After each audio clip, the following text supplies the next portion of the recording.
उद्गम स्थल खस भाषाको उद्गम स्थल। यहाँ आफ्नै भाषा छ, आफ्नै लिपि छ, आफ्नै चित्रकला छ, आफ्नै नाचगान छ, आफ्नै जात्रा पनि छ। यो सबै भयो भने एउटा सभ्यता मानिन्छ। त्यो सभ्यता जोगाउने पार्टी बन्न चाहन्छ राष्ट्रिय स्वतन्त्र पार्टी। जसरी काठमाडौँ महानगरपालिकामा हाम्रो नेवा सभ्यताको नाचगान, त्यहाँको लिपि, त्यहाँको बाजागाजा पार्टी हो राष्ट्रिय स्वतन्त्र पार्टी।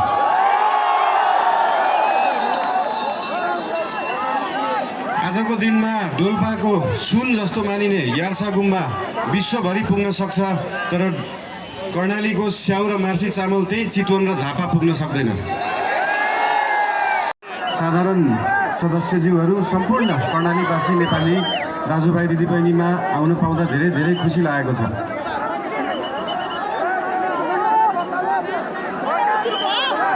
कर्णाली